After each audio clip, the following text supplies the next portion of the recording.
लेवियों की व्यवस्था 19:1 से 37। यहोवा ने मूसा से कहा, इस्राएलियों की सारी मंडली से कह, तुम पवित्र बनो, क्योंकि मैं तुम्हारा परमेश्वर यहोवा पवित्र हूँ। तुम में से हर एक अपने माता पिता का आदर करे और मेरे विश्राम दिनों को माने। मैं तुम्हारा परमेश्वर यहोवा हूँ। तुम मूर्तियों की ओर मन न लगाना और अपने लिए ढाले हुए देवता न बनाना। मैं तुम्हारा परमेश्वर यहोवा हूँ। जब तुम मेलबलि यहोवा के लिए चढ़ाओ तो वह तुम्हारे ग्रहण होने के योग्य चढ़ाई जाए।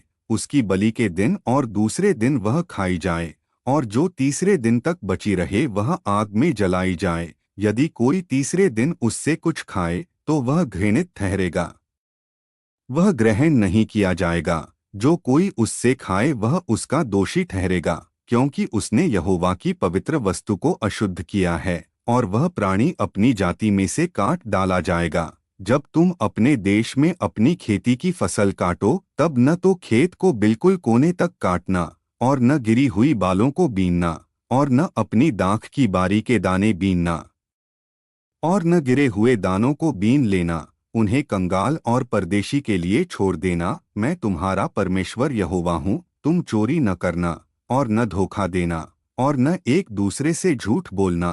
तुम मेरे नाम से झूठी शपथ न खाना कि अपने परमेश्वर के नाम को अपवित्र करो। मैं यहोवा हूँ। तू अपने पड़ोसी का अंधेर न करना और न उसको लूटना। मजदूर की मजदूरी उसी दिन देना। सूर्य अस्त होने तक उसको रोक न रखना। न तो किसी बहरे को शाप देना और न अंधे के सामने कोई अड़चन डालना, परंतु अपने परमेश्वर का भय मानना। मैं यहोवा हूँ। तुम न्याय में अन्याय न करना, न तो निर्धन का पक्ष लेना और न बड़ा मानकर धनी की ओर झुकना। तू अपने पड़ोसी के विषय में निष्पक्ष न्याय करना। तू अपनी प्रजा के बीच में चुगलखोरी न करना और न अपने पड़ोसी के प्राण के विरुद्ध खड़ा होना। मैं यहोवा हूँ। तू अपने भाई से मन में बैर न रखना। तू अपने पड़ोसी को खुलकर समझा देना कि तू उसके कारण पाप न करे। तू पलटा न लेना और न अपनी जाति के लोगों से बैर रखना, परंतु तू अपने पड़ोसी से अपने समान प्रेम रखना।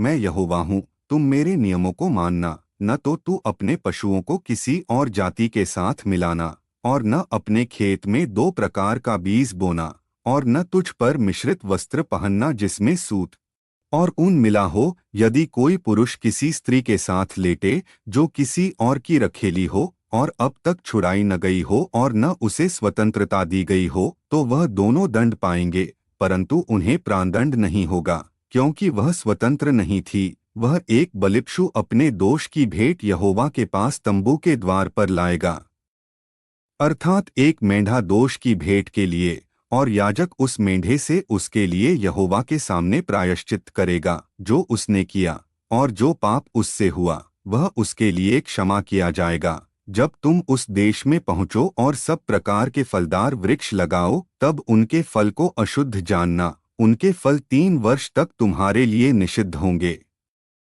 वे खाए न जाएं। चौथे वर्ष के सब फल पवित्र होंगे और यहोवा की स्तुति के लिए होंगे, और 5वें वर्ष में तुम उसका फल खा सकते हो, जिससे तुम्हारी उपज बढ़े। मैं तुम्हारा परमेश्वर यहोवा हूँ। तुम कुछ भी लोहू सहित न खाना, न शकुन करना और न टोना करना, न तो अपने सिर के बालों को चारों ओर से मुड़ाना और न अपनी दाढ़ी के किनारों को काटना।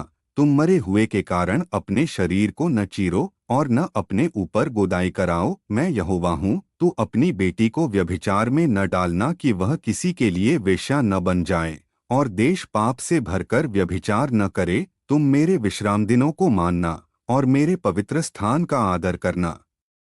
मैं यहोवा हूँ। तुम ओझाओं और टोने वालों के पीछे न लगना और न उनसे पूछकर अपने आप को अशुद्ध करना। मैं तुम्हारा परमेश्वर यहोवा हूँ। तू वृद्ध के सामने उठ खड़ा होना और वृद्धों का आदर करना और अपने परमेश्वर का भय मानना। मैं यहोवा हूँ।